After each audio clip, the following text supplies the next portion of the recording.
Welcome back to the deep dive. Today we're getting into something, well, pretty profound. It's a core practice from Mahamudra Buddhism, but it sounds like a riddle. We're talking about non-meditation and non-distraction. That's right. And the mission for you, listening, is trying to grasp a path to knowledge that basically throws out the usual rule book. Yeah, no intense effort, no concentration techniques, no deep analysis. Exactly. The sources are very direct. If they say true understanding, real realization, it only happens when you leave the mind completely, utterly alone. Okay, that's the paradox right there. How do you pursue something incredibly deep by not pursuing it? Why is trying hard, applying effort or using a technique seen as the wrong way? It just feels wrong to how we usually learn. Well, it stems from this really radical view of what the mind is. Okay. Mahamudra says the mind's basic state, its fundamental nature is already pure. It's already unbiased, already free from extremes, like, is it real or not real? So it's already perfect in Yeah. a way. Inherently perfect, yes. So any attempt you make to improve it or even meditate on it instantly introduces a slant, a bias. You're basically messing with that original purity. Okay. So by bringing in a method, any method, I'm creating something artificial in my mind. Precisely. And then I latch onto that thing, even if the thing is supposed to be calm or empty. Exactly. You kick off what the texts call complex thinking, mental fabrication. Right. The sources are quite specific. They say, look, don't try to pin down the mind's nature with ideas because it doesn't get bigger or smaller. It just is. So no concepts. No concepts. And definitely no visualizations, no straining, no specific techniques. Because as soon as you do that, you get tangled up in the mental stuff you just created. You start clinging. So for someone listening who's maybe practiced meditation before, using visualization or focusing, why is that specifically blocked here? It seems like a standard approach. Because it turns the mind's nature, which is fluid and ungraspable, into a fixed thing, an object. And the classic texts, they don't mince words. The Prajnaparamita Sutra, for instance, it says, any idea of meditation is actually meaningless. It says meditation is nothing other than non-meditation. Wow. So meditation as an action, as something you do, that's the problem itself. Exactly. And the Tantra of Secret Assembly, it pushes it even further. It argues, since the mind's nature is fundamentally empty, it has no real characteristics. Well, then there's literally nothing to meditate on. Right. No object to focus on, no one doing the meditating, not even an act of meditation itself. Yeah. It all dissolves. This is where it gets philosophically quite intense, doesn't it? It's not just don't follow technique A or B. It's don't get attached even to subtle ideas about the state. Like Saraha's warning about clinging to something tiny, like a sesame seed, in meditation that leads to suffering. And that suffering comes from mistaking the experience you're having for the real deal. The Master Varupa pointed this out. He warned, if you turn the mind's true nature into a concept like emptiness or clarity, you get attached to the feeling that comes with it. That nice, warm, calm feeling you get sometimes. Exactly, that meditative sensation. And if you think that sensation is realization, you've actually strayed. You're still caught in that complex thinking, that fabrication. Okay, so non-meditation. Let go of effort, let go of techniques. Got it.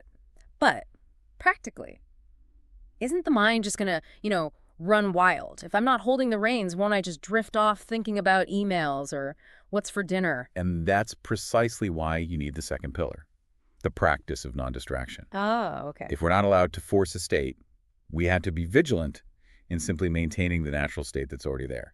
So continuously supporting awareness. Mindfulness. Yes. Awareness or mindfulness. You have to keep bringing it back gently.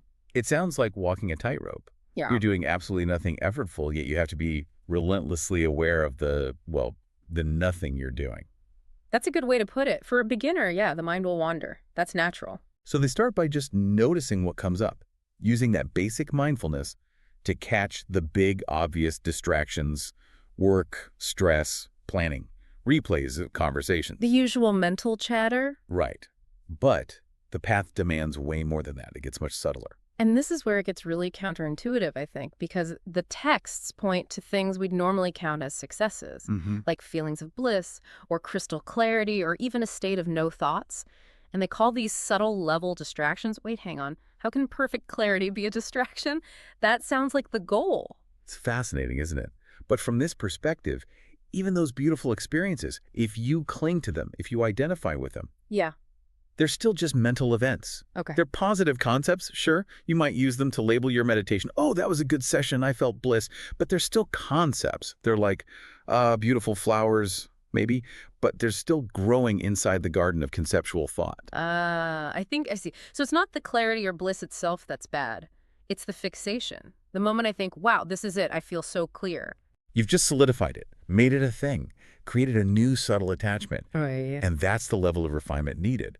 It leads to this ultimate paradox.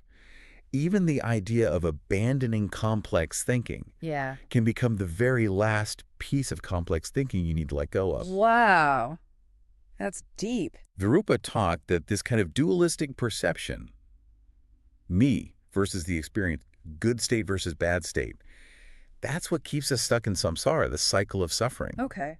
And it's only when you recognize the empty, constructed nature of all these states, even the blissful ones, that they just dissolve. They free themselves. Which brings us back to that incredible instruction from Sharipa. It sounds almost impossible. It does. Observe, but do not observe anything. Meditate, but do not meditate on anything. It perfectly captures that tension, doesn't it? Between the non-meditation part and the non-distraction part. It really does. And you're saying Mahamudra cleverly integrates these two classic ideas, Shamatha and Vipassana, through this. Exactly. They become unified in this practice. Okay, let's connect those dots. How does non-meditation relate to Shamatha and non-distraction to Vipassana? So non-meditation, the letting go, the effortlessness that corresponds to Shamatha. Calm abiding. Right, the relaxed aspect. It's the mind just resting naturally without needing a specific thing to focus on. Okay, and non-distraction. That maps onto Vipassana, or insight. That's the vigilance, the awareness part. The sharpness. Maintaining that continuous awareness within the calm state, making sure you don't drift off into dullness or get agitated. They have to work together constantly. One without the other doesn't work. Got it. And this state you reach, this unified state, the realization itself, it seems to have a lot of different names depending on the tradition, right?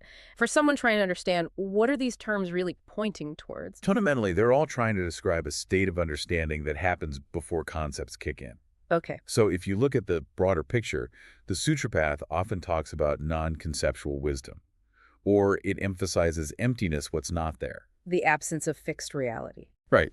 Then you have the Tantric tradition, which tends to highlight the luminous or aware quality. They might call it co-emergent wisdom or just luminosity. Like the mind's inherent brightness. Exactly. And then Mahamudra specifically often calls it the co-emergent nature of mind, or the true reality of mind.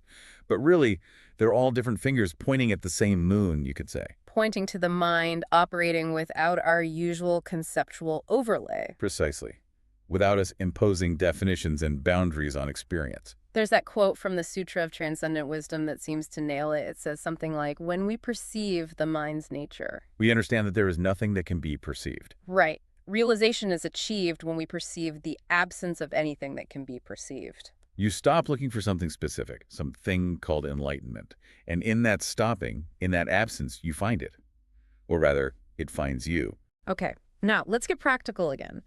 If we're trying to stay in this non-conceptual unified state, but we're not allowed to use techniques to, fix problems when they arise, what are the main ways we mess it up? What are the big obstacles? Well, the main challenge is just staying balanced, maintaining that equilibrium. Okay. And there are two classic ways you fall off the tightrope. The first is mental dullness, sort of a fogginess or sleepiness. Like sinking into a mental swamp. Exactly.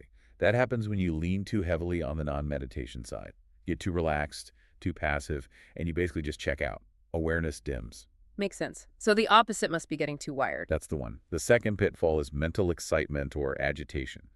Restlessness. Okay. This happens when you push too hard on the non-distraction part. You become overly tense, strained, trying too hard to hold on to awareness, maybe analyzing everything. Such effort in being aware. Right. You're trying too hard not to be distracted, which itself becomes a kind of subtle effort or fixation. So it's this constant balancing act, not checking out, but not being hyper-focused either, which leads us to that wonderful analogy the texts use, plying the brahmin cord. Yes, it's such a perfect metaphor for the kind of balance needed. Explain that one. Well, sometimes people critique it, saying the analogy isn't perfect because the real thread's material might change, but that misses the point. Okay. The analogy is all about the tension.